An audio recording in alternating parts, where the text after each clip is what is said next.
गुरु प्यारी गुरु सवारी साध संगत जीओ, रचना नूं करो पवित्र, गज वज के बोलो वाहिगुरू जी का खालसा वाहिगुरू जी की फतेह।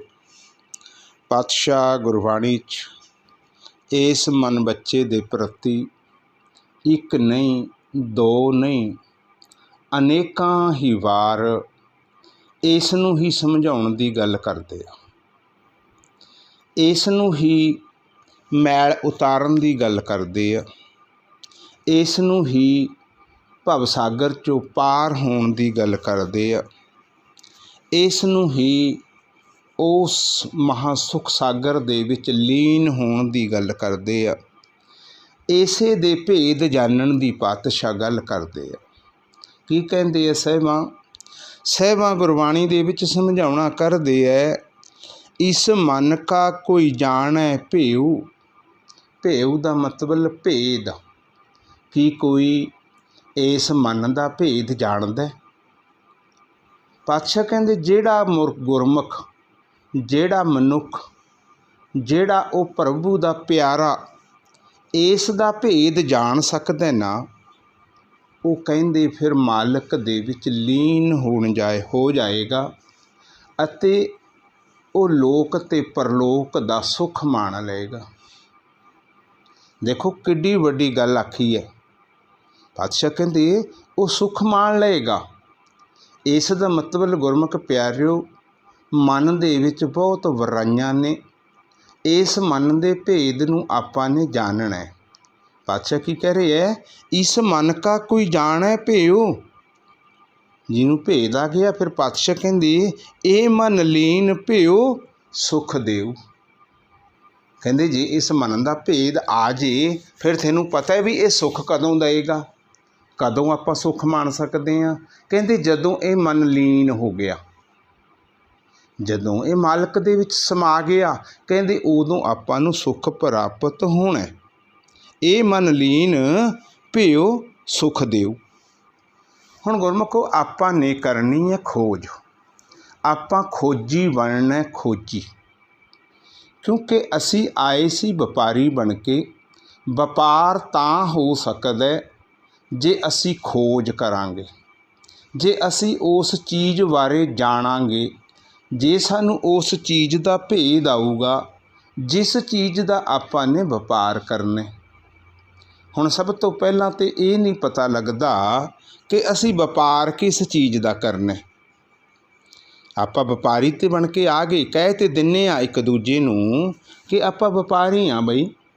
पातशाह ने आख्या गुरबाणी च, पातशाह कहंदे तू व्यापारी है, व्यापार करन दे लई आए हैं, वणज करो, वणजारे हो, वणज कर लो। किस चीज़ का वणज करिए? वो किहड़ी चीज़ है इदां दी जिस दे लई सानू मालक ने भेज दिता, स्पैशल भेज दिता, मनुखा जन्म दे दिता, कह भी दिता।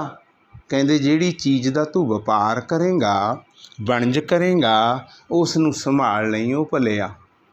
बड़े दुखां दे नाल तू थोड़ा बोड़ा प्राप्त कर लेगा, पर उन्होंने गवा ना लई किते। गुरमुखो अक्सर अपने नाल ये ही हुंदा है। जिहड़े गुरमुखां दे ज़्यादा ये सवाल हुंदे आ ना कि वीर जी अवस्था नहीं बनती, वीर जी शब्द भी सुनते आ, प्रकाश भी हुंदा है, हर रस भी आउंदा है, पर लेकिन अवस्था नहीं बनती, दुविधा नहीं मन दे विचों हटदी, विचार नहीं मरदे। गुरमुखो कदे गहराई दे नाल सोचीए, आपां विचार करिए बह के कि साडी अवस्था वो इन्नी उच्ची है कि जिहड़ी बिरले जीवां दे विच है, बिरले जीवां दे विच। फिर साडी अवस्था क्यों नहीं बन रही? साडे मन नूं शांति क्यों नहीं? पता लग्या ना। हुण आपां पहलां पढ़िया सी कि शांति कदों आएगी, सुख सानू कदों आएगा? जदों असी इस दे विच लीन हो जावांगे। लीन कदों होवांगे? जदों सानू इस दा भेद आ जाएगा, फिर आपां इस दे विच लीन होवांगे। हुण मालक अगे बेनती जोदड़ी करिए कि मेरे मालक सानू वो सुख चाहिदा जिस नूं तुसीं संदेवी सुख कहने हो। ਉਹ ਸੁੱਖ ਚਾਹੀਦਾ। ਹੁਣ ਪਾਤਸ਼ਾਹ ਕਹਿੰਦੇ ਤੂੰ ਇਸ ਦਾ ਮਨ ਦਾ ਭੇਦ ਲੈ ਲੈ, ਮਨ ਦੀ ਖੋਜ ਕਰ ਲੈ। ਪਾਤਸ਼ਾਹ ਕਹਿੰਦੇ ਜੋ ਖੋਜ ਕਰੂਗਾ ਨਾ ਗੁਰਮੁਖ ਪਿਆਰਿਓ, ਜੋ ਖੋਜੀ ਬਣ ਕੇ ਇਸ ਭਵਸਾਗਰ ਦੇ ਵਿੱਚ ਪੈਰ ਪਾਊਗਾ, ਭਵਸਾਗਰ ਨੂੰ ਤਰਨ ਦੀ ਕੋਸ਼ਿਸ਼ ਕਰੂਗਾ, ਪਾਤਸ਼ਾਹ ਕਹਿੰਦੇ ਉਸ ਨੂੰ ਭਵਜਲ ਪਾਰ ਹੁੰਦਿਆਂ ਕੋਈ ਦੇਰੀ ਨਹੀਂ ਲੱਗਦੀ, ਦੇਰੀ ਨਹੀਂ ਲੱਗਦੀ। ਸੰਗਤ ਨੇ ਕਹਿਣਾ ਵੀਰ ਜੀ ਤੁਸੀਂ ਇੱਦਾਂ ਗੱਲ ਕਰ ਦਿੰਦੇ ਹੋ ਕਿ ਜਿਵੇਂ ਛੋਟਾ ਮੋਟਾ ਭਵਜਲ ਹੁੰਦਾ ਵੀ ਸੌਖੇ ਤਰ ਜਾਵਾਂਗੇ। ਹਾਂ ਗੁਰਮੁਖੋ, ਬਿਲਕੁਲ ਸੌਖੇ ਤਰ ਜਾਵਾਂਗੇ, ਬਸ ਖੋਜ ਦੀ ਲੋੜ ਹੈ। ਮੇਰੇ ਸਾਹਿਬਾਂ ਨੇ ਆਖਿਆ ਸਮਝਾਉਣਾ ਕੀਤਾ ਗੁਰਮੁਖ ਪਿਆਰਿਓ, ਸਾਨੂੰ ਸਮਝਾਉਣਾ ਕੀਤਾ। ਕੀ ਕਹਿੰਦੇ ਆ ਪਾਤਸ਼ਾਹ? ਪਾਤਸ਼ਾਹ ਕਹਿੰਦੇ ਖੱਖਾ ਖੋਜ ਪਰੈ ਜੋ ਕੋਈ, ਕਹਿੰਦੇ ਜੇ ਕੋਈ ਖੋਜੀ ਬਣ ਕੇ ਖੋਜ ਕਰੂਗਾ, ਖੱਖਾ ਖੋਜ ਪਰੈ ਜੋ ਕੋਈ, ਜੋ ਖੋਜੈ ਸੋ ਬਹੁਰ ਨਾ ਹੋਈ। ਕਦੇ ਖੋਜ ਕਰਕੇ ਦੇਖ, ਕਹਿੰਦੇ ਖੋਜ ਕਰਕੇ ਦੇਖ, ਜਿਹੜੀ ਖੋਜ ਤੈਂ ਅੱਜ ਕਰ ਲਈ, ਅੱਜ ਕਰ ਲਈ, ਕੱਲ੍ਹ ਨੂੰ ਉਸ ਦੇ ਉੱਤੇ ਦੁਬਾਰਾ ਖੋਜ ਕਰਨ ਦੀ ਤੈਨੂੰ ਲੋੜ ਨਹੀਂ। ਫਿਰ ਉਸ ਖੋਜ ਦੇ ਉੱਤੇ ਪ੍ਰੈਕਟੀਕਲ ਕਰ, ਪ੍ਰੈਕਟੀਕਲ। ਇਹ ਗੁਰਮੁਖੋ ਖੇਲ ਹੈ ਨਾ ਜਿਹੜਾ, ਇਹ ਇਕੱਲਾ ਬੋਲਣ ਦਾ ਨਹੀਂ ਹੈ, ਇਹ ਦੇਖਣ ਦਾ ਨਹੀਂ ਹੈ, ਇਕੱਲਾ ਸੁਣਨ ਦਾ ਨਹੀਂ ਹੈ। ਇਹ ਸਾਰਾ ਕੁਝ ਕਰਕੇ ਫਿਰ ਆਪਾਂ ਨੇ ਇਸ 'ਤੇ ਪ੍ਰੈਕਟੀਕਲ ਕਰਨਾ। ਪ੍ਰੈਕਟੀਕਲ ਕਰਦਿਆਂ ਸਾਨੂੰ ਪਤਾ ਲੱਗੇਗਾ ਕਿ ਸਾਡੇ ਮਨ ਨੂੰ ਸ਼ਾਂਤੀ ਕਿਉਂ ਨਹੀਂ। ਸ਼ਾਂਤੀ ਨਾ ਹੋਣ ਦਾ ਕਾਰਨ, ਜਿਹੜਾ ਮੇਨ ਕਾਰਨ ਹੈ ਗੁਰਮੁਖੋ, ਅਸੀਂ ਇਸ ਖੇਲ ਨੂੰ ਸਮਝਿਆ ਨਹੀਂ। ਜਿਹੜੇ ਇਸ ਖੇਲ ਨੂੰ ਸਮਝ ਗਏ, ਜਿਨ੍ਹਾਂ ਨੇ ਵਿਚਾਰ ਲਿਆ, ਉਹਨਾਂ ਨੂੰ ਭਵਜਲ ਪਾਰ ਹੁੰਦਿਆਂ ਕੋਈ ਸਮਾਂ ਨਹੀਂ ਲੱਗਦਾ।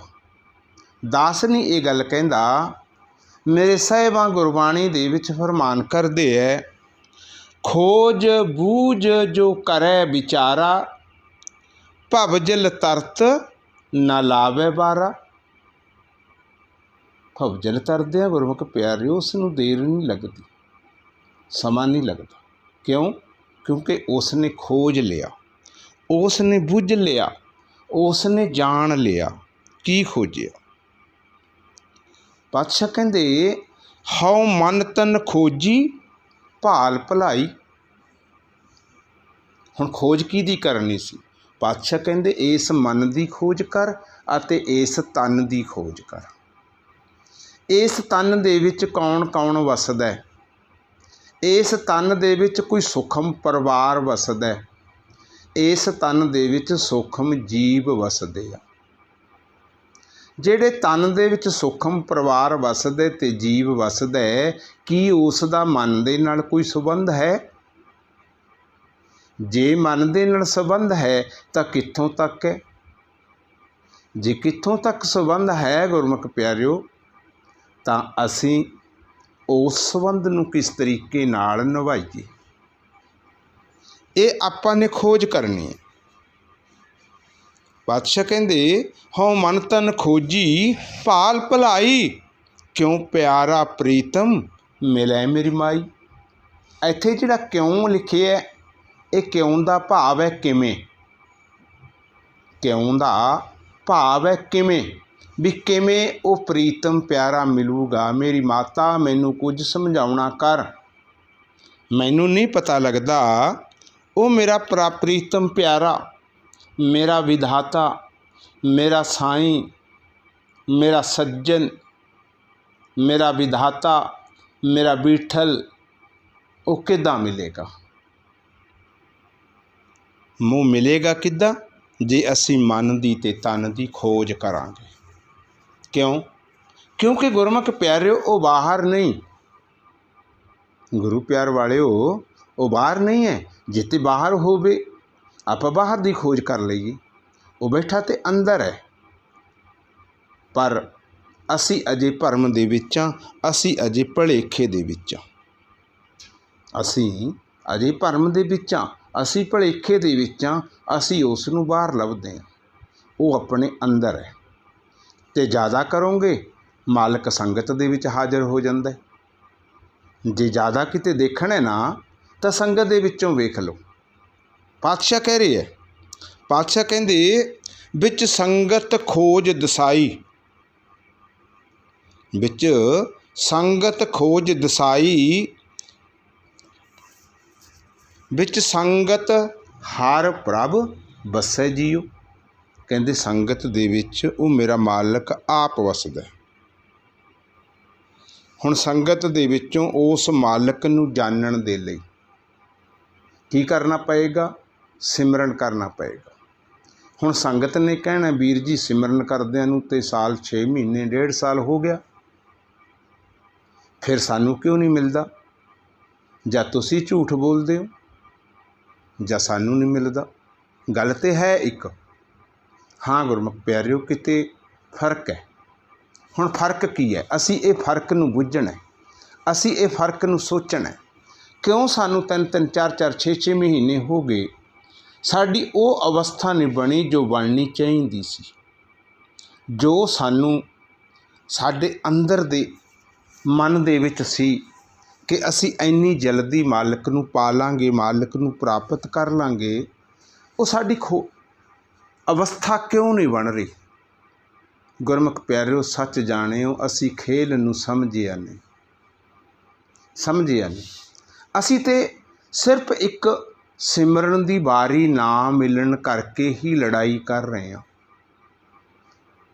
ਸਿਮਰਨ ਦੀ ਵਾਰੀ ਨਾ ਮਿਲਣ ਕਰਕੇ ਇੱਦਾਂ ਦੇ ਅਪ ਸ਼ਬਦ ਬੋਲੇ ਜਾਂਦੇ ਆ ਕਿ ਜਿਹੜੇ ਸੁਣਨ ਨੂੰ ਭੱਦੇ ਲੱਗਦੇ ਆ। ਹਾਂ, ਸਾਰੇ ਨਹੀਂ, ਕੁਝ ਕੁ ਵਿਰਲੇ ਜੀਵ। ਹਰ ਕੁਝ ਕੁ ਜੀਵ ਇੱਦਾਂ ਦੇ ਆ। ਅੱਜ ਮੈਂ ਕਿਸੇ ਭੈਣ ਦੀ ਆਡੀਓ ਸੁਣੀ, ਉਹ ਬਾਹਰੋਂ ਸੀ, ਸ਼ਾਇਦ ਕੈਨੇਡਾ ਦੇ ਵਿੱਚੋਂ ਸੀ। ਉਹ ਆਡੀਓ ਮੇਰੇ ਕੋਲ ਕਿਸੇ ਢੰਗ ਨਾਲ ਆਈ। ਜਦੋਂ ਮੈਂ ਉਹ ਆਡੀਓ ਸੁਣੀ ਤਾਂ ਮੈਨੂੰ ਬੜਾ ਹੈਰਾਨ ਹੋਇਆ ਕਿ ਆਪਣੀ ਇਸ ਸੰਗਤ ਦੇ ਵਿੱਚ ਇੱਦਾਂ ਦੇ ਮਹਾਨ ਸ਼ਖਸੀਅਤ ਵੀ ਹੈਗੀ ਹੈ ਜਿਹੜੀ ਦੂਜੇ ਦੀ ਖੁਸ਼ੀ ਨੂੰ ਆਪਣੀ ਖੁਸ਼ੀ ਵਿੱਚ ਤਬਦੀਲ ਕਰ ਲਵੇ ਅਤੇ ਦੂਜੇ ਦੇ ਦੁੱਖ ਨੂੰ ਵੀ ਆਪ ਦੁੱਖ ਸਮਝ ਲਵੇ। ਉਸ ਨੇ ਆਪ ਸਿਮਰਨ ਛੱਡ ਕੇ ਆਪਣੀ ਵਾਰੀ ਉਸ ਵੀਰ ਨੂੰ ਦਿੱਤੀ ਅਤੇ ਮਾਲਕ ਕੋਲੇ, ਡਾਢੇ ਕੋਲੇ ਅਰਦਾਸ ਕੀਤੀ ਕਿ ਮੇਰੇ ਮਾਲਕਾ, ਮੈਂ ਸਿਮਰਨ ਸੰਗਤ ਦੇ ਵਿੱਚ ਬਹਿ ਕੇ ਕਰ ਲਵਾਂ, ਮੈਨੂੰ ਸ਼ਾਂਤੀ ਹੈ। ਮੈਨੂੰ ਪਤਾ ਹੈ ਕਿ ਸੰਗਤ ਦੇ ਵਿੱਚ ਬਹਿ ਕੇ ਸਿਮਰਨ ਕਰਨ ਵਾਲਾ ਹਮੇਸ਼ਾ ਉੱਚਾ ਹੁੰਦਾ। ਕਿਉਂ? ਸੰਗਤ ਨੂੰ ਗੁਰਮੁਖ ਪਿਆਰਿਓ 20 ਵਿਸਵੇ ਨਾਮ ਦਿੱਤਾ ਗਿਆ, 21 ਵਿਸਵੇ। ਬੁਲਾਰੇ ਦੇ ਨਾਲੋਂ ਸੰਗਤ ਨੂੰ ਵੱਡਾ ਆਖਿਆ ਗਿਆ ਅਤੇ ਹੈ ਵੱਡੀ, ਇਹਦੇ ਵਿੱਚ ਕੋਈ ਸ਼ੱਕ ਨਹੀਂ। ਆਪਾਂ ਇਹਨਾਂ ਗੱਲਾਂ ਦੇ ਮਗਰ ਨਾ ਜਾਈਏ। ਜਿੱਦਾਂ ਮੈਨੇਜਮੈਂਟ ਹਿਸਾਬ ਕਿਤਾਬ ਨਾਲ ਐਡਜਸਟਮੈਂਟ ਕਰ ਰਹੀ ਹੈ ਨਾ, ਉਸ ਨੂੰ ਮੰਨੋ। ਗੁਰਮੁਖੋ, ਜਦੋਂ ਤੁਸੀਂ ਕਿਸੇ ਪ੍ਰਬੰਧਕ ਨੂੰ ਕੋਈ ਰੁੱਖਾ ਵਚਨ ਬੋਲਦੇ ਹੋ ਨਾ, ਉਹ ਤੁਸੀਂ ਦਾਸ ਨੂੰ ਹੀ ਬੋਲ ਰਹੇ ਹੋ। ਉਹ ਵਚਨ ਤੁਸੀਂ ਦਾਸ ਨੂੰ ਬੋਲ ਰਹੇ ਹੋ। ਕਿਉਂ? ਕਿਉਂਕਿ ਪ੍ਰਬੰਧਕ ਹਮੇਸ਼ਾ ਮੇਰੇ ਕੋਲੋਂ ਆਗਿਆ ਲੈ ਕੇ ਹੀ ਕੋਈ ਵਚਨ ਤੁਹਾਡੇ ਨਾਲ ਸਾਂਝਾ ਕਰਦੇ ਆ। ਪ੍ਰਬੰਧਕਾਂ ਦੀ ਮਜਬੂਰੀ ਹੈ।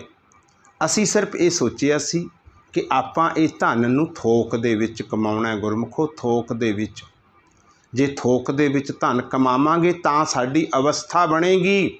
ਇਸ ਚੀਜ਼ ਨੂੰ ਸਮਝ ਲਓ, ਸਮਝ ਲਓ, ਸਮਝ ਲਓ। ਕੱਲਾ ਕੱਲਾ ਕੋਈ ਕੁਛ ਨਹੀਂ ਕਰ ਸਕਦਾ। ਜਦੋਂ ਇਕੱਠੇ ਹੋ ਕੇ ਅਸੀਂ 50 ਬੰਦੇ ਉਸ ਕਿਸ਼ਤੀ ਦੇ ਵਿੱਚ ਚੱਪੂ ਮਾਰਾਂਗੇ ਨਾ, ਤਾਂ ਉਸ ਕਿਸ਼ਤੀ ਦੀ ਦੁੱਗਣੀ ਰਫ਼ਤਾਰ ਬਣ ਜਾਏਗੀ। ਉਹ ਬੜੀ ਛੇਤੀ ਭਵਜਲ ਨੂੰ ਪਾਰ ਕਰ ਦੇਗੀ। ਜੇ ਉਸ ਕਿਸ਼ਤੀ ਦੇ ਵਿੱਚ 2 ਜੀਵ ਬੈਠੇ ਚੱਪੂ ਮਾਰ ਰਹੇ ਆ ਨਾ, ਇਹ ਭਵਜਲ ਬੜਾ ਲੰਮਾ ਅਤੇ ਚੌੜਾ ਹੈ। ਨਹੀਂ ਗੁਰਮੁਖੋ, ਪਿਆਰ ਪਾਰ ਹੋਣਾ ਇਹ ਸਮਝਣ ਦੀ ਕੋਸ਼ਿਸ਼ ਕਰੋ। ਇਹੀ ਤੇ ਮੇਰੇ ਪਿਆਰਾ ਪ੍ਰੀਤਮ ਕਹਿ ਰਿਹਾ ਹੈ ਕਿ ਤੁਸੀਂ ਮਨ ਦੀ ਤੇ ਤਨ ਦੀ ਉਹ ਖੋਜ ਕਰ, ਉਹ ਭਲਿਆ, ਉਹ ਭਲਿਆ ਖੋਜ ਕਰ। ਨਾ ਤੂੰ ਇਸ ਵਿਸ਼ੇ 'ਤੇ ਜਾ ਕਿ ਮੈਨੂੰ ਟਾਈਮ ਨਹੀਂ ਮਿਲਿਆ, ਮੈਨੂੰ ਟਾਈਮ ਨਹੀਂ ਮਿਲਿਆ। ਇਹ ਕੱਲ੍ਹ ਤੱਕ ਹੋਰ ਦੇਖਾਂਗੇ। ਜੇ ਕੱਲ੍ਹ ਸ਼ਾਮ ਤੱਕ ਵੀ ਸੰਗਤ ਦਾ ਇਹੀ ਝੰਜਟ ਹੋਇਆ ਤਾਂ ਦਾਸ ਨੂੰ ਕੋਈ ਫਰਕ ਨਹੀਂ ਪੈਂਦਾ। ਫਿਰ ਅਵਸਥਾ ਬਣੇ ਜਾਂ ਨਾ ਬਣੇ, ਦਾਸ ਨੇ 2 ਚੈਨਲ ਹੋਰ ਬਣਾ ਦੇਣੇ ਆ, ਹੋਰ ਬਣਾ ਕੇ ਤੁਹਾਨੂੰ ਖੁੱਲ੍ਹਾ ਸਮਾਂ ਦਿੱਤਾ ਜਾਣਾ, ਕਰਦੇ ਰਹੋ। ਪਰ ਲੇਕਿਨ ਜੋ ਸਾਧੂ ਨੇ ਬੋਲੇ ਹੈ ਨਾ, ਫਿਰ ਅਵਸਥਾ ਨਹੀਂ ਬਣਾ ਸਕਦੇ। ਇਹ ਗੱਲ ਨੂੰ ਯਾਦ ਰੱਖ ਲਿਓ। ਆਪਣੀ ਮੱਤ ਦੇ ਨਾਲ ਤੇ ਗੁਰਮੁਖੋ ਪਹਿਲਾਂ ਵੀ ਆਪਾਂ ਬਹੁਤ ਵਾਰ ਹਾਰੇ ਹਾਂ, ਇੱਕ ਵਾਰ ਨਹੀਂ ਹਾਰੇ, ਬਹੁਤ ਵਾਰ ਹਾਰੇ ਹਾਂ। ਇਸ ਵਾਰ ਫਿਰ ਅਸੀਂ ਹਾਰਨ ਦੀ ਕੋਸ਼ਿਸ਼ ਕਰ ਰਹੇ ਹਾਂ, ਫਿਰ ਅਸੀਂ ਉਸੇ ਰਸਤੇ 'ਤੇ ਪੈ ਗਏ। ਮੇਰਾ ਮਾਲਕ ਉਹਨਾਂ ਜੀਵਾਂ ਨੂੰ ਸਮਤ ਬਖਸ਼ੇ, ਉਹਨਾਂ 'ਤੇ ਰਹਿਮ ਕਰੇ, ਉਹਨਾਂ 'ਤੇ ਤਰਸ ਕਰੇ ਜਿਹੜੇ ਸਮੇਂ ਦੇ ਉੱਤੇ ਪਿੱਛੇ ਪਏ ਹੋਏ ਆ। ਜੇ ਤੁਹਾਡਾ ਕਿਸੇ 'ਚੋਂ 15 ਮਿੰਟਾਂ ਕੱਟ ਕੇ ਕਿਸੇ ਨੂੰ ਦਿੱਤਾ ਗਿਆ, ਉਸ ਦੇ ਵਿੱਚ ਵੀ ਉਹ ਮਾਲਕ ਵਸਦਾ ਹੈ, ਉਹ ਡਾਢਾ ਪ੍ਰੀਤਮ ਪਿਆਰਾ ਵਸਦਾ ਹੈ। ਜੇ ਅਸੀਂ ਇਹੀ ਸਹਿਣ ਨਹੀਂ ਕਰ ਸਕੇ ਨਾ, ਇਹੀ ਸਹਿਣ ਨਹੀਂ ਕਰ ਸਕੇ, ਫਿਰ ਅਸੀਂ ਭਵਜਲ ਪਾਰ ਨਹੀਂ ਕਰ ਸਕਦੇ। ਬਾਦਸ਼ਾਹ ਤੇ ਕਹਿੰਦੇ ਹੈ ਕਿ ਇਸ ਚੀਜ਼ ਨੂੰ ਮਨਾਂ ਦੇ ਵਿੱਚੋਂ ਕੱਢ ਦੇਣਾ ਹੈ। ਉਹ ਅਸੀਂ ਬੰਦੇ ਤਾਂ ਇੱਕਦਮ ਦੇ ਹਾਂ ਗੁਰਮੁਖ ਪਿਆਰੋ, ਹਮ ਆਦਮੀ ਹੈ ਏਕਦਮੀ, ਮੋਹਲਤ ਮੋਹਤ ਨਾ ਜਾਣਾ। ਅਸੀਂ ਨਹੀਂ ਉਹ ਸਮਾਂ ਜਾਣਦੇ ਕਦੋਂ ਦਾ ਉਹ ਕਦੋਂ ਆ ਜਾਣਾ। ਧਿਆਨ ਦਿਓ, ਜਦੋਂ ਅਸੀਂ ਉਸ ਵੇਲੇ ਕਿਸੇ ਨੂੰ ਰੁੱਖਾ ਬੋਲ ਰਹੇ ਹੁੰਦੇ ਹਾਂ ਅਤੇ ਉੱਧਰੋਂ ਉਹ ਲਾਸਟ ਸਵਾਸ ਹੋ ਗਿਆ, ਹਾਰ ਜਾਵਾਂਗੇ ਜ਼ਿੰਦਗੀ ਦੀ ਬਾਜੀ ਨੂੰ। ਅਸੀਂ ਹਰ ਵਕਤ ਸਮਝਣਾ ਮੇਰਾ ਪਤਾ ਨਹੀਂ ਕਿਹੜੇ ਸਵਾਸ ਨੇ ਲਾਸਟ ਹੋ ਜਾਣਾ। ਕੋਈ ਵੀ ਬਹਾਨਾ ਬਣ ਸਕਦਾ। ਜਦੋਂ ਫਿਰ ਹੋਰ ਕੋਈ ਬਹਾਨਾ ਨਹੀਂ ਨਾ ਮਾਲਕ ਨੂੰ ਲੱਭਦਾ, ਉਹ ਚੁੱਪ ਕਰਕੇ ਬੈਠੇ ਬੈਠੇ ਦੇ ਅੱਗੋਂ ਸਵਾਸ ਖਿੱਚ ਲੈਂਦਾ, ਸਵਾਸ ਬੈਠੇ ਬੈਠੇ ਦੇ ਬੰਦ ਕਰ ਦਿੰਦਾ। ਫਿਰ ਆਪਾਂ ਕੀ ਟਾਈਮ ਦਿੰਦੇ ਹਾਂ, ਕੀ ਸਮਾਂ ਦਿੰਦੇ ਹਾਂ, ਕੀ ਦੋਸ਼ ਲਾਉਂਦੇ ਹਾਂ ਆਪਾਂ ਪਤਾ। ਫਿਰ ਆਪਾਂ ਚੁੱਪ ਕਰਕੇ ਕਹਿ ਦਿੰਦੇ ਹਾਂ ਕਿ ਉਸ ਨੂੰ ਤੇ ਅਟੈਕ ਹੋ ਗਿਆ। ਅਟੈਕ ਹੋਇਆ ਕੁਛ ਨਹੀਂ ਸੀ, ਸਮਾਂ ਪੂਰਾ ਹੋ ਗਿਆ, ਮਾਲਕ ਨੇ ਸਵਾਸ ਬੰਦ ਕਰ ਦਿੱਤੇ। ਅਤੇ ਉਦੋਂ ਸਾਡੇ ਮਨ ਦੇ ਉੱਤੇ ਕੀ ਚੱਲ ਰਿਹਾ ਸੀ? ਦੁਵਿਧਾ ਚੱਲ ਰਹੀ ਸੀ, ਵੈਰ ਚੱਲ ਰਿਹਾ ਸੀ, ਵਿਰੋਧ ਚੱਲ ਰਿਹਾ ਸੀ। ਉੱਥੇ ਜਾ ਕੇ ਸਾਡਾ ਸਵਾਸ ਖਤਮ ਹੋ ਗਿਆ। ਅਗਲਾ ਜ਼ਿੰਦਗੀ ਦਾ ਖੇਲ ਉੱਥੋਂ ਹੀ ਸਟਾਰਟ ਹੋ ਜਾਣਾ ਗੁਰਮੁਖੋ। ਜ਼ਿੰਦਗੀ ਦਾ ਅਗਲਾ ਖੇਲ ਉੱਥੋਂ ਹੀ ਸਟਾਰਟ ਹੋਏਗਾ ਜਿੱਥੇ ਸਾਡਾ ਲਾਸਟ ਸਵਾਸ ਖਤਮ ਹੋਇਆ। ਸਮਝ ਗਏ ਹੁਣੇ ਕਿ ਕਿੱਥੋਂ ਸਟਾਰਟ ਹੋਏਗਾ? ਪਾਤਸ਼ਾਹ ਕਹਿੰਦੇ ਅੰਤ ਕਾਲ ਜੋ ਨਾਰਾਇਣ ਸਿਮਰੈ, ਅੰਤ ਕਾਲ ਜੋ ਨਾਰਾਇਣ ਸਿਮਰੈ, ਐਸੀ ਚਿੰਤਾ ਮੈਂ ਜੋ ਮਰੈ। ਹੁਣ ਦੇਖ ਲਿਓ ਕਿ ਫਿਰ ਆਪਣਾ ਉਸ ਟਾਈਮ ਅਸੀਂ ਨਾਰਾਇਣ ਸਿਮਰਦੇ ਹੁੰਦੇ ਹਾਂ ਜਾਂ ਫਿਰ ਅਸੀਂ ਬੈਰ ਵਿਰੋਧ ਈਰਖਾ ਦੇ ਵਿੱਚ ਹੁੰਦੇ ਹਾਂ। ਅਜੇ ਅਸੀਂ ਕਹਿ ਦਿੰਦੇ ਹਾਂ ਹਰ ਬੁੱਧਵਾਰ ਅਤੇ ਐਤਵਾਰ ਵੀਰ ਜੀ ਅਵਸਥਾ ਨਹੀਂ ਬਣਦੀ, ਵੀਰ ਜੀ ਅਵਸਥਾ ਨਹੀਂ ਬਣਦੀ। ਅਵਸਥਾ ਫੇਰ ਬਣਨੀ ਹੈ ਗੁਰੂ ਪਿਆਰ ਵਾਲਿਓ। ਮੇਰੇ ਪਿਤਾ ਨੇ ਜੋ ਸਾਨੂੰ ਵਚਨ ਦੇ ਦਿੱਤੇ, ਉਹਨਾਂ ਵਚਨਾਂ ਨੂੰ ਕਮਾਈਏ, ਉਹਨਾਂ ਵਚਨਾਂ ਨੂੰ ਕਮਾਈਏ। ਇਹ ਜੋ ਦਾਸ ਬਚਨ ਬੋਲਦਾ, ਦਾਸ ਦੇ ਨਹੀਂ, ਗੁਰਬਾਣੀ ਗੁਰੂ ਦੇ ਬਚਨ ਨੇ। ਪਾਤਸ਼ਾਹ ਨੇ ਕਹਿ ਦਿੱਤਾ, ਗੁਰਬਾਣੀ ਕਹੈ ਸੇਵਕ ਜਨ ਮਾਨੈ। ਫਿਰ ਅਵਸਥਾ ਬਣੇਗੀ ਜਦੋਂ ਅਸੀਂ ਗੁਰਬਾਣੀ ਦੀ ਹਰ ਇੱਕ ਗੱਲ ਨੂੰ ਮੰਨਾਂਗੇ। ਹੁਣ ਪਾਤਸ਼ਾਹ ਕੀ ਕਹਿੰਦੇ ਆ? ਹੁਣ ਇਹ ਹੋਊਗੀ ਆਸ਼ਾ ਤੇ ਮਨਸ਼ਾ। ਸਾਡੀ ਆਸ਼ਾ ਕੀ ਹੈ?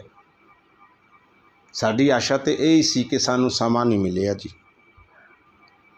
ਸਮਾਂ ਨਹੀਂ ਮਿਲਿਆ।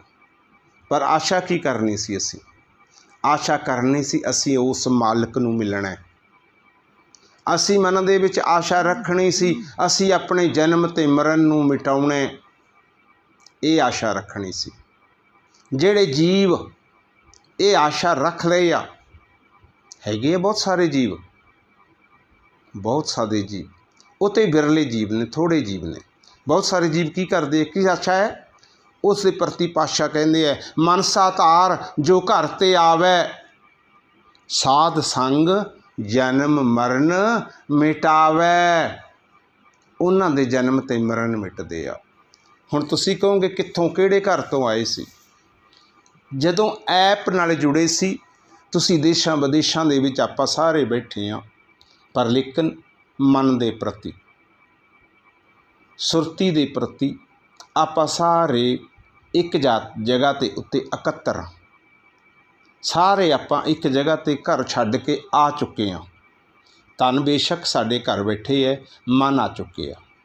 ਹੁਣ ਮਨ ਕੀ ਸੋਚ ਕੇ ਆਏ ਸੀ? ਜਿਹੜੇ ਤੇ ਇਹ ਸੋਚ ਕੇ ਆਏ ਸੀ ਨਾ, ਅੱਜ ਵੀਰ ਜੀ ਕੋਲੋਂ ਕੋਈ ਨਵੀਂ ਚੀਜ਼ ਸਿੱਖਣੀ ਹੈ, ਅੱਜ ਆਪਾਂ ਉਸ ਮਾਲਕ ਦੇ ਨਾਲ ਮਿਲਾਪ ਕਰਨਾ ਹੀ ਕਰਨਾ। ਅੱਜ ਅਸੀਂ ਸਾਡੇ ਸਿਰ 'ਤੇ ਚੜ੍ਹਿਆ ਕਰਜ਼ਾ ਜਿਹੜਾ ਉਤਾਰਨਾ ਹੀ ਉਤਾਰਨਾ ਹੈ। ਇੱਕ ਵੀ ਸਵਾਸ ਅਸੀਂ ਚਿੰਤਾ ਦੇ ਵਿੱਚ, ਸਹਿੰਸੇ ਦੇ ਵਿੱਚ, ਫਿਕਰ ਦੇ ਵਿੱਚ ਨਹੀਂ ਜਾਣ ਦੇਣਾ। ਅਸੀਂ ਆਪਣੇ ਮਨ ਦੀ ਮੈਲ ਨੂੰ ਅੱਜ ਉਤਾਰਨਾ ਹੀ ਉਤਾਰਨਾ ਹੈ। ਜਿਹੜੇ ਜੀਵਾਂ ਦੀ ਉਹ ਸਹਿਸੇ ਹੈ, ਉਹਨਾਂ ਪ੍ਰਤੀ ਪਾਤਸ਼ਾਹ ਨੇ ਆਖਿਆ, ਮਨਸਾ ਧਾਰ ਜੋ ਘਰ 'ਤੇ ਆਵੈ, ਸਾਧ ਸੰਗ ਜਨਮ ਮਰਨ ਮਿਟਾਵੈ। ਫਿਰ ਉਹਨਾਂ ਦੀਆਂ ਹੀ ਆਸ਼ਾਵਾਂ ਪੂਰੀਆਂ ਹੁੰਦੀਆਂ ਨੇ ਗੁਰਮੁਖੋ। ਜਿਹੜੀਆਂ ਆਸ਼ਾਵਾਂ ਨੇ ਨਾ, ਉਹਨਾਂ ਦੀਆਂ ਹੀ ਪੂਰੀਆਂ ਹੁੰਦੀਆਂ ਨੇ। ਕਹਿ ਦਿੱਤਾ ਮੇਰੇ ਪਾਤਸ਼ਾਹ ਨੇ, ਆਸ ਮਨੋਰਥ ਪੂਰਨ ਹੋਵੇ। ਆਸ਼ਾ ਅਤੇ ਮਨੋਰਥ ਪੂਰਾ ਹੋ ਜਾਂਦਾ ਹੈ। ਕਿਉਂ? ਕਿਉਂਕਿ ਸਾਡੇ ਮਨ ਦੇ ਵਿੱਚ ਚਾਅ ਹੈ, ਸਾਡੇ ਮਨ ਦੇ ਵਿੱਚ ਪਰਮਾਤਮਾ ਨੂੰ ਮਿਲਣ ਦੀ ਤਾਂਘ ਹੈ। ਗੁਰਮੁਖ ਪਿਆਰਿਓ, ਜੋ ਸਾਡੇ ਮਨ ਦੀਆਂ ਇੱਛਾਵਾਂ ਨੇ, ਮੇਰਾ ਮਾਲਕ ਉਹ ਸਾਡੀਆਂ ਪੂਰੀਆਂ ਕਰ ਦਿੰਦਾ ਹੈ। ਜਾਂ ਕਿਸੇ ਦੇ ਮਨ ਦੇ ਵਿੱਚ ਕੋਈ ਚੰਗੀ ਆਸ਼ਾ ਹੈ, ਜਾਂ ਕਿਸੇ ਦੇ ਮਨ ਦੇ ਵਿੱਚ ਬੁਰੀ ਆਸ਼ਾ ਹੈ। ਹੁਣ ਸੰਗਤ ਨੇ ਕਹਿਣਾ, ਵੀਰ ਜੀ ਬੁਰੀ ਆਸ਼ਾ ਵੀ ਕਿੱਦਾਂ ਪੂਰੀ ਹੋ ਜਾਂਦੀ ਹੈ? ਹੁੰਦੀ ਹੈ ਗੁਰਮੁਖ, ਇਹ ਬਲਕ ਦੇ ਘਰ ਦਾ ਵਿਧਾਨ ਹੈ।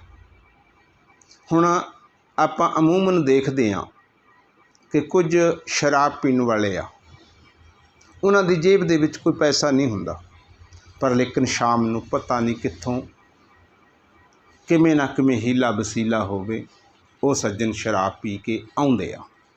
ਆਪਾਂ ਸਾਰਿਆਂ ਨੇ ਦੇਖੇ ਆ, ਜਿਨ੍ਹਾਂ ਦੇ ਘਰਾਂ ਦੇ ਵਿੱਚ ਇਹ ਕੰਡੀਸ਼ਨਾਂ ਨੇ ਨਾ, ਜਾਂ ਗੁਆਂਢ 'ਚ ਕਿਸੇ ਦੀ ਕੰਡੀਸ਼ਨਾਂ ਹੁੰਦੀਆਂ ਨੇ ਕਿ ਅਤੀ ਗਰੀਬ ਵੀ ਹੈ, ਜੇਬ 'ਚ ਪੈਸਾ ਵੀ ਕੋਈ ਨਹੀਂ, ਦਿਹਾੜੀ ਵੀ ਨਹੀਂ ਕਰ ਰਿਹਾ, ਪਰ ਉਹ ਵੀ ਸ਼ਾਮ ਨੂੰ ਕਿਤੇ ਨਾ ਕਿਤੋਂ ਪੀ ਕੇ ਆ ਜਾਂਦਾ। ਇਸ ਕਰਕੇ ਆਸ਼ਾ ਮਨੋਰਥ ਮੇਰਾ ਮਾਲਕ ਪੂਰੀ ਕਰਦਾ, ਪਰ ਜੇ ਕਿਤੇ ਅਸੀਂ ਇਹ ਸੋਚ ਲਈਏ ਕਿ ਅੱਜ ਤਾਂ ਮੈਂ ਆਸ਼ਾ ਇਹ ਹੀ ਰੱਖਣੀ ਹੈ ਕਿ ਮੈਂ ਜਿੰਨੇ ਸਵਾਸ ਲਏ ਮੇਰੇ ਸਾਰੇ ਮਾਲਕ ਦੇ ਲੇਖੇ ਵਿੱਚ ਲੱਗ ਜਾਣ, ਮੈਂ ਕੋਈ ਇਹੋ ਜਿਹਾ ਕੰਮ ਕਰਾਂ ਜਿਹੜਾ ਮੇਰੇ ਗੁਰੂ ਨੂੰ ਭਾਉਂਦਾ ਹੋਵੇ, ਮੈਂ ਉੱਦਾਂ ਭਵਜਲ ਦੇ ਵਿੱਚ ਚੱਪੂ ਮਾਰਾਂ ਵੀ ਆਪ ਵੀ ਤਰ ਜਾਵਾਂ ਅਤੇ ਬਾਕੀ ਮੇਰੇ ਸੰਗੀ ਸਾਥੀਆਂ ਨੂੰ ਵੀ ਤਾਰ ਲਵਾਂ, ਮੈਂ ਇਹ ਕਰਮ ਕਰਾਂ। ਜਦੋਂ ਸਾਡੇ ਅੰਦਰ ਇਹ ਭਾਵਨਾ ਬਣ ਗਈ ਨਾ ਗੁਰਮੁਖ ਪਿਆਰੇ, ਫਿਰ ਸਮਾਂ ਨਹੀਂ ਲੱਗਦਾ ਭਵਜਲ ਕਰਦਾ। ਕਿਉਂ? ਇਹ ਕੰਮ ਕੌਣ ਕਰੂਗਾ? ਜਿਹਨੇ ਖੋਜ ਕਰ ਲਈ, ਜਿਹਨੇ ਖੋਜ ਕਰ ਲਈ ਉਹ ਕਰੂਗਾ ਇਹ ਕੰਮ। ਖੋਜ ਬੂਝ ਜੋ ਕਰੇ ਵਿਚਾਰਾ, ਭਵਜਲ ਤਰਤ ਨਾ ਲਾਵੇ ਬਾਰਾ। ਉਹ ਜੀਵ ਫਿਰ ਭਵਜਲ ਨੂੰ ਪਾਰ ਕਰਦਿਆਂ ਸਮਾਂ ਨਹੀਂ ਲਾਉਂਦਾ ਗੁਰਮੁਖ ਪਿਆਰਿਓ, ਸਮਾਂ ਨਹੀਂ ਲਾਉਂਦਾ। ਅੱਜ ਫਿਰ ਹੁਣ ਪਾਤਸ਼ਾਹ ਕੀ ਕਹਿੰਦੇ ਆ, ਇੱਕ ਹੋਰ ਚੀਜ਼ ਬੜੀ ਧਿਆਨ ਦੇਣ ਯੋਗ ਹੈ, ਮੇਰੇ ਸ਼ਹਿਨਸ਼ਾਹ ਦੀ ਇੱਕ ਹੋਰ ਬੜੀ ਧਿਆਨ ਦੇਣ ਚੀਜ਼ ਹੈ। ਪਾਤਸ਼ਾਹ ਕਹਿੰਦੇ ਧਿਆਨ ਰੱਖੋ, ਧਿਆਨ ਰੱਖੋ। ਜਿਉਂ ਹੀ ਦਿਨ ਚੜ੍ਹਦਾ ਨਾ ਗੁਰਮੁਖ ਪਿਆਰਿਓ, ਆਪਣੀ ਉਮਰ ਸਮਝ ਲਓ ਇੱਕ ਦਿਨ ਘਟ ਗਈ। ਰਾਤ ਆ ਗਈ ਤਾਂ ਸਮਝ ਲਓ ਇੱਕ ਰਾਤ ਘਟ ਗਈ। ਆਪਣੇ ਕੋਲੇ ਸਵਾਸ ਨੇ ਗਿਣਤੀ ਦੇ। ਅਸੀਂ ਇੱਕ ਇੱਕ ਕਰਕੇ ਸਾਡੇ ਸਵਾਸ ਪੂਰੇ ਹੁੰਦੇ ਜਾ ਰਹੇ ਆ। ਅਸੀਂ ਇਹਨਾਂ ਸਵਾਸਾਂ ਦੇ ਰਹਿੰਦਿਆਂ ਉਸ ਪਾਤਸ਼ਾਹ ਦੇ ਨਾਲ ਮਿਲਾਪ ਕਰਨਾ ਸੀ। ਹੁਣ ਪਾਤਸ਼ਾਹ ਕੀ ਕਹਿੰਦੇ ਗੁਰਬਾਣੀ 'ਚ? ਪਾਤਸ਼ਾਹ ਕਹਿੰਦੇ ਦਿਨ ਸ ਚੜ੍ਹੈ ਫਿਰ ਆਥਵੇ, ਰੈਣ ਸਬਾਈ ਜਾਏ। ਕਹਿੰਦੇ ਦਿਨ ਚੜ੍ਹ ਜਾਂਦਾ ਫਿਰ ਆਥਣ ਹੋ ਜਾਂਦਾ, ਆਥਵੇ ਸ਼ਾਮ ਹੋ ਜਾਂਦੀ ਹੈ। ਫਿਰ ਦਿਨ ਚੜ੍ਹ ਜਾਂਦਾ ਫਿਰ ਸ਼ਾਮ ਹੋ ਜਾਂਦੀ ਹੈ। ਦਿਨ ਸ ਚੜ੍ਹੈ ਫਿਰ ਆਥਵੇ, ਦਿਨ ਤੋਂ ਬਾਅਦ ਰਾਤ ਆ ਗਈ। ਕਹਿੰਦੇ ਰਾਤ ਨੇ ਵੀ ਚਲੇ ਜਾਣਾ। ਰੈਣ ਸਵਾਈ ਜਾਏ, ਕਹਿੰਦੇ ਦਿਨ ਵੀ ਚਲਾ ਗਿਆ, ਉਹ ਰਾਤ ਵੀ ਚਲੀ ਗਈ ਭਲਿਆ। ਫਿਰ ਕਹਿੰਦੇ ਪਰ ਇਹ ਮੂਰਖ ਮਨ ਨਹੀਂ ਸਮਝਦਾ। ਕਹਿੰਦੇ ਇਹ ਨਾ ਕੀ ਨਹੀਂ ਸਮਝਦਾ। ਇੱਕ ਤਾਂ ਉਹ ਗੱਲ ਹੋ ਗਈ ਗੁਰਮੁਖ ਪਿਆਰਿਓ, ਜਿੱਦਾਂ ਇੱਕ ਚੂਹਾ ਕਿਸੇ ਗੰਨੇ ਨੂੰ ਕੁਤਰ ਰਿਹਾ, ਥੋੜ੍ਹਾ ਥੋੜ੍ਹਾ ਕਰਕੇ ਕੁਤਰੀ ਜਾਂਦਾ। ਬਸ ਇੱਕ ਸਮਾਂ ਉਹ ਆ ਜਾਂਦਾ ਜਦੋਂ ਇੰਨੇ ਬੜੇ ਗੰਨੇ ਨੂੰ ਉਹ ਧਰਤੀ 'ਤੇ ਸੁੱਟ ਲੈਂਦਾ, ਜਦੋਂ ਕਿ ਉਹ ਸਾਰਾ ਗੰਨਾ ਕੰਮ ਨਹੀਂ ਆਉਂਦਾ। ਸਾਰਾ ਗੰਨਾ ਉਸ ਦੇ ਕੰਮ ਨਹੀਂ ਆਉਂਦਾ, ਬਸ ਉਸ ਦਾ ਕੰਮ ਹੈ। ਇੱਦਾਂ ਹੀ ਕਾਲ ਦਾ ਕੰਮ ਹੈ। ਕਾਲ ਨੇ ਸਾਨੂੰ ਖਿੱਚ ਲੈਣਾ, ਕਾਲ ਨੇ ਸਾਨੂੰ ਸੁੱਟ ਦੇਣਾ, ਕਾਲ ਨੇ ਸਾਨੂੰ ਹਰਾ ਦੇਣਾ। ਗੁਰਮੁਖ ਪਿਆਰੇ, ਸਾਡੀ ਉਹੀ ਕੰਮ ਹੈ। ਪਿਤਾ ਨੇ ਸਾਨੂੰ ਦੱਸਤਾ, ਗੁਰਬਾਣੀ 'ਚ ਵੀ ਇਹ ਉਦਾਹਰਨ ਦੇਤੀ। ਪਾਤਸ਼ਾਹ ਕਹਿ ਰਹੇ ਦਿਨ ਸ ਚੜ੍ਹੈ ਫਿਰ ਆਥਵੇ, ਰੈਣ ਸਬਾਈ ਜਾਏ। ਆਪ ਘਟੈ ਨਰ ਨਾ ਬੂਝੈ। ਆਪ ਕਹਿੰਦੇ ਆ ਉਮਰ ਨੂੰ, ਕਹਿੰਦੇ ਉਮਰ ਘਟਦੀ ਜਾ ਰਹੀ ਹੈ, ਨਰ ਬੁੱਝਦਾ ਨਹੀਂ। ਇਹ ਇਨਸਾਨ ਬੁੱਝਦਾ ਨਹੀਂ। ਆਪ ਘਟੈ ਨਰ ਨਾ ਬੂਝੈ, ਨਿਤ ਮੂਸਾ ਲਾਜ ਟੁਕਾਏ। ਮੂਸਾ ਕਹਿ ਦਿੱਤਾ ਚੂਹੇ ਨੂੰ। ਇੱਕ ਚੂਹੇ ਦੀ ਤਰ੍ਹਾਂ ਸਾਡੀ ਜ਼ਿੰਦਗੀ ਨੂੰ ਇਹ ਦਿਨ ਅਤੇ ਰਾਤ ਦਾ ਜਿਹੜਾ ਝਗੜਾ ਹੈ ਇਹ ਲੱਗਿਆ ਹੋਇਆ। ਸੋਚੋ, ਪਤਾ ਨਹੀਂ ਕਦੋਂ ਸਾਡੇ ਇਹ ਦਿਨ ਪੂਰੇ ਹੋ ਜਾਣੇ। ਸਾਨੂੰ ਇੱਥੋਂ ਇਹ ਰੰਗਲੀ ਦੁਨੀਆ ਨੂੰ ਅਲਵਿਦਾ ਕਹਿ ਕੇ ਜਾਣਾ ਪੈਣਾ। ਪਰ ਗੁਰਮੁਖੋ, ਜੋ ਦਾਸ ਮਨੋਰਥ ਲੈ ਕੇ ਚੱਲਿਆ ਸੀ ਨਾ, ਮਨੋਰਥ ਲੈ ਕੇ ਚੱਲਿਆ ਸੀ ਕਿ ਬਹੁਤ ਸਾਰੇ ਜੀਵਾਂ ਨੂੰ ਇਹ ਭਵਜਲ ਪਾਰ ਕਰਨ ਦੀ ਵਿਧੀ ਜੁਗਤੀ ਦੱਸਣੀ ਹੈ। ਭਵਜਲ ਪਾਰ ਕਰਨ ਦੀ ਇਹ ਜੁਗਤੀ ਵਿਧੀ ਦੱਸਣੀ ਹੈ। ਪਿਤਾ ਨੇ ਡਿਊਟੀ ਲਾਈ ਸੀ। ਆਪਾਂ ਤੇ ਗੁਰਮੁਖ ਪਿਆਰਿਓ ਸਭ ਨੂੰ ਪਤਾ ਹੈ, ਕੁਝ ਗੁਰਮੁਖ ਕਹਿ ਵੀ ਦਿੰਦੇ ਆ ਕਿ ਕੁਝ ਸਰੀਰ ਤੋਂ ਵੀ ਲਾਚਾਰ ਹੋਣ ਦੇ ਬਾਵਜੂਦ ਵੀ ਅਸੀਂ ਡਿਊਟੀ ਦੀ ਕੋਸ਼ਿਸ਼ ਕਰ ਰਹੇ ਹਾਂ ਕਿ ਇਸ ਡਿਊਟੀ ਨੂੰ ਨਿਭਾਇਆ ਜਾਵੇ।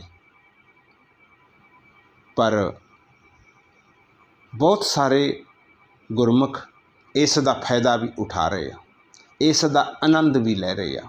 ਪਰ ਬਾਕੀ ਰਹਿੰਦਿਆਂ ਨੂੰ ਵੀ ਬੇਨਤੀ ਹੈ ਗੁਰਮੁਖੋ, ਲਾਹਾ ਲਓ, ਕਿਉਂਕਿ ਪਿਤਾ ਨੇ ਡਿਊਟੀ ਆਪਣੀ ਸਾਰਿਆਂ ਦੀ ਲਾਈ ਹੈ। ਇਹ ਵੀ ਕਹਿ ਦਿੱਤਾ ਲਾਹੇ ਵਾਸਤੇ। ਪਾਤਸ਼ਾਹ ਕਹਿੰਦੇ ਪ੍ਰਾਨੀ ਤੂੰ ਆਇਓ ਲਾਹਾ ਲੈਣ।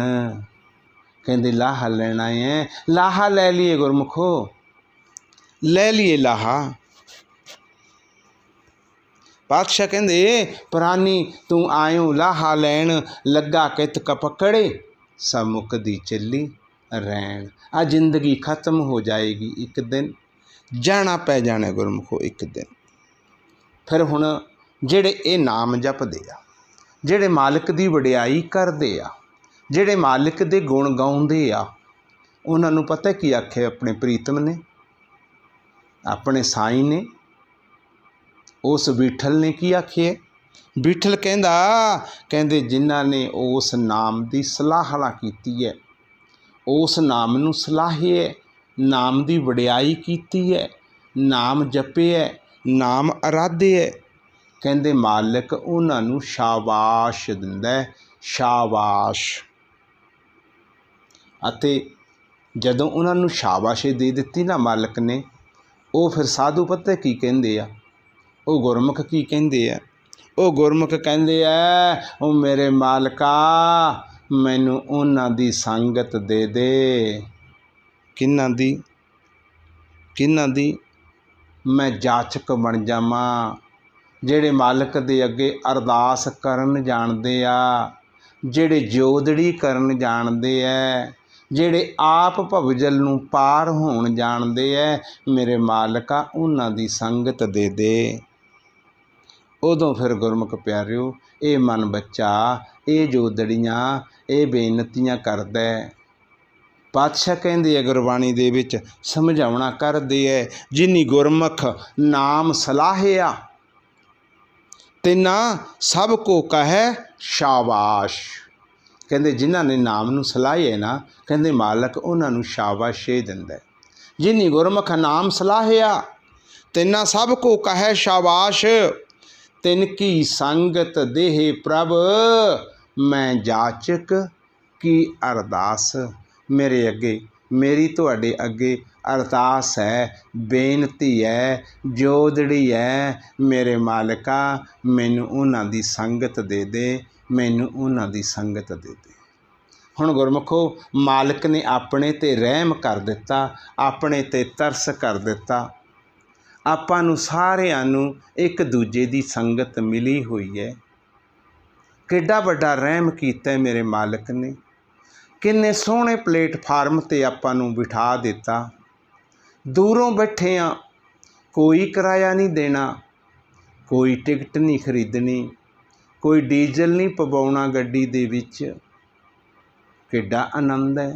ਕੋਈ ਤਿਆਰ ਨਹੀਂ ਹੋਣਾ, ਕਿੱਡਾ ਆਨੰਦ ਹੈ। ਕੰਮ 'ਤੇ ਬੈਠੇ, ਵਰਕ 'ਤੇ ਬੈਠੇ, ਕੰਨਾਂ ਦੇ ਵਿੱਚ ਚੁੱਪ ਕਰਕੇ ਲਾ ਲਓ। ਉਹ ਕੰਮ ਵੀ ਪੂਰਾ ਹੁੰਦਾ ਜੋ ਮੇਰੇ ਸਾਹਿਬਾਂ ਨੇ ਆਖਿਆ ਕਿ ਹਾਥ ਪਾਉ ਸੇ ਕਾਮ ਕਰ ਚੀਤ ਨਿਰੰਜਨ ਨਾਲ, ਉਹ ਵੀ ਪੂਰਾ ਹੁੰਦਾ। ਉਹ ਗੁਰਮੁਖ ਪਿਆਰਿਓ ਕਿੱਡਾ ਸੋਹਣਾ ਪਲੇਟਫਾਰਮ ਮੇਰੇ ਸਾਹਿਬਾਂ ਨੇ ਆਪਣੇ ਲਈ ਤਿਆਰ ਕਰ ਦਿੱਤਾ। ਫਿਰ ਵੀ ਨਾ ਜੇ ਆਪਾਂ ਲਾਹਾ ਲਿਆ ਨਾ, ਫਿਰ ਮਾਲਕ ਦਾ ਕੋਈ ਦੋਸ਼ ਨਹੀਂ, ਫਿਰ ਮਾਲਕ ਦਾ ਕੋਈ ਦੋਸ਼ ਨਹੀਂ। ਫਿਰ ਕਹਿ ਦਿੱਤਾ ਮੇਰੇ ਸਾਹਿਬਾਂ ਨੇ, ਸਤਿਗੁਰ ਸਾਚਾ ਕਿਆ ਕਰੈ ਜਬ ਸਿੱਖਾਂ ਮੈਂ ਚੂਕ। ਫਿਰ ਦੱਸੋ ਇਸ ਦੇ ਉੱਤੋਂ ਦੀ ਮੇਰਾ ਮਾਲਕ ਕੀ ਕਰੂਗਾ, ਕੀ ਕਰੂਗਾ ਗੁਰਮੁਖੋ ਇਸ ਦੇ ਉੱਤੋਂ ਦੀ ਮਾਲਕ। ਬਸ ਅੱਜ ਤੋਂ ਬਾਅਦ ਸਾਰੇ ਅਕਲ ਨੂੰ ਹੱਥ ਮਾਰ ਲਈਏ, ਸਾਰੇ ਸੋਚ ਲਈਏ ਕਿ ਮੇਰੇ ਮਾਲਕ ਨੇ ਆਪਣੇ 'ਤੇ ਰਹਿਮ ਕੀਤਾ, ਮੇਰੇ ਮਾਲਕ ਨੇ ਆਪਣੇ 'ਤੇ ਤਰਸ ਕੀਤਾ। ਆਪਾਂ ਨੇ ਉਸ ਦਾ ਲਾਹਾ ਲੈਣਾ ਗੁਰਮੁਖੋ, ਆਪਾਂ ਨੇ ਉਸ ਦਾ ਲਾਹਾ ਲੈਣਾ।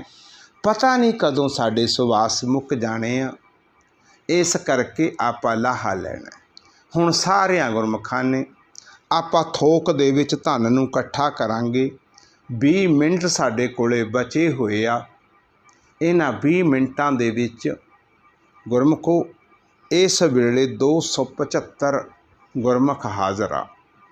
ਦੇਖੋ ਫਿਰ ਕਿੰਨਾ ਆਨੰਦ ਆਏਗਾ ਜਦੋਂ ਕੱਲੇ ਕੱਲੇ ਦੇ ਖਾਤੇ ਦੇ ਵਿੱਚ ਇੱਕ ਵਾਰੀ 275 ਵਾਰ ਬੋਲਿਆ ਵਾਹਿਗੁਰੂ ਸ਼ਬਦ ਗੁਰਮੰਤਰ ਜਪ ਜਾਏਗਾ। ਇਹਨੂੰ ਕਹਿੰਦੇ ਆ ਥੋਕ ਦੇ ਵਿੱਚ ਕਮਾਉਣਾ, ਥੋਕ ਦੇ ਵਿੱਚ। ਹੁਣ ਕਰੀਏ ਫਿਰ ਸ਼ੁਰੂ। ਸ਼ਰਤ ਉਹੀ ਹੈ, ਚਲੋ ਕੁਝ 2-4 ਗੁਰਮੁਖ ਰੋਜ਼ ਲੈਂਦੇ ਆ, ਲਿੰਕ ਨਵੇਂ ਜੁੜਦੇ ਆ, ਪੁਰਾਣੇ ਝੜ ਜਾਂਦੇ ਆ, ਨਵੇਂ ਜੁੜ ਜਾਂਦੇ ਆ, ਕੁਝ ਪੁਰਾਣੇ ਫਿਰ ਆ ਜਾਂਦੇ ਆ।